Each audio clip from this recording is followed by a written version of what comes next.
beautiful bastards. I hope you're doing absolutely fantastic and welcome to today's video. In today's video, I'm gonna be continuing with the true crime series since you guys enjoy this type of videos. So here we go.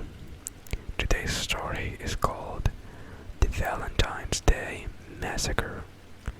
This story was written by Reginald Ben Holiday. So shout out to Reginald.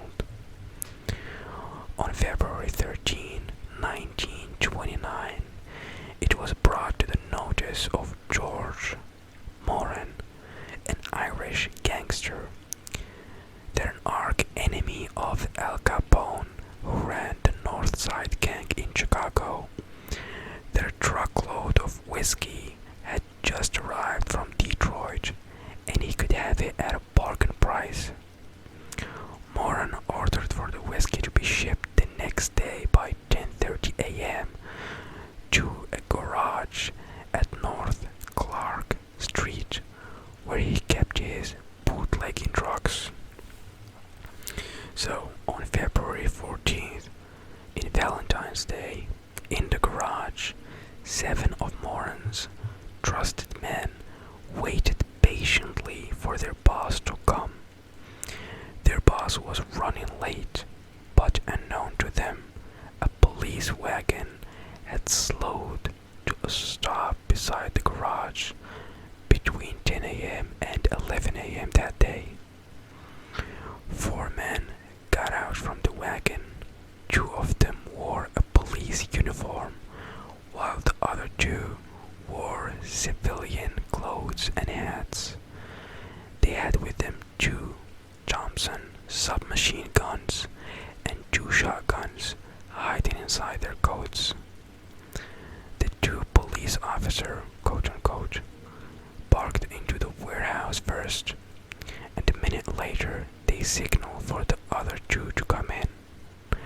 After 5 to 10 minutes and an excessive sounds of shooting inside the garage, 2 of the men on the civilian clothes came out with their hands up as if they were under arrest, with the quote-unquote police officers behind them pointing a gun at their backs just to let the neighbors know that everything was under control.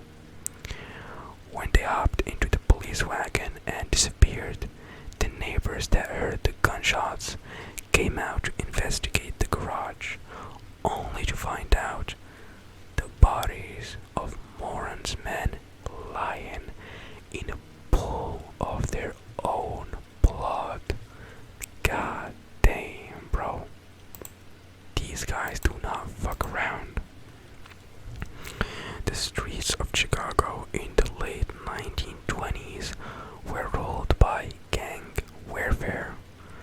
The city at that time was known to be the largest center for gang activity in the country, and with the reputation of lawlessness or lawlessness and violence.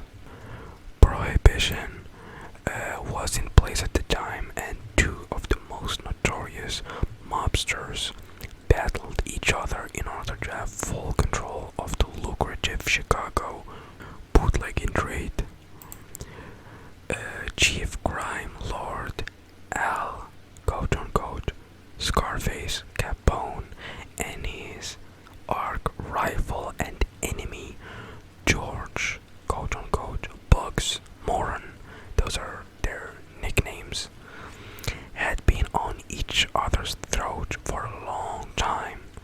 It was said that both survived several attempted murders through the 1920s, and on one occasion Moran and his associates drove 6 cars past the hotel in Cicero, where Capone and his associates were having lunch, and showered the building with more than 1,000 bullets.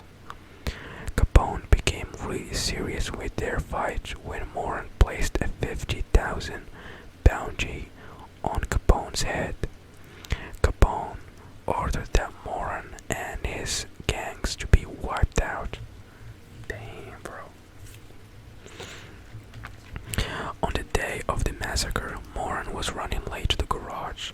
He and his fellow gang member, Ted Newberry, were few buildings away when they noticed a police wagon parking next to the garage. They quickly hid themselves in a cafe to figure out what to do next.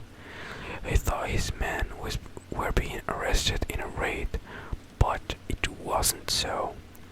It was said that the plan was to capture Moran and 3 of his gang inside the garage and kill them, but there were 7 who walked into the garage that day. One of them was mistaken to be Moran, probably because of his height and body structure, which were very similar to that of his boss. It was believed that he was the reason that they ambushed them at that time, thinking that their target, Moran, was present, but he was not. When the 2 police officers, fake police officers, walked inside the garage first, they pointed their guns at Moran's men and ordered them to stand in front of a wall while they stripped them of every weapon they could find in their coats. The 7 men cooperated, believing it was a raid. Then the fake policeman called for the other 2 outside the garage to come in. They walked in, pointed their submachine guns at the 7 men, and began to shoot. Oh my god. It was said that 70 rounds of ammunition were wasted on the bodies of the 7 men until they were on the floor. Shotguns were used as well to disfigure the faces of 2 of the men. Oh my, these guys, no mercy, dude. Holy shit. The murdered men were 2 brothers named Peter and Frank, and they were Moran's best killers. They were, his best men.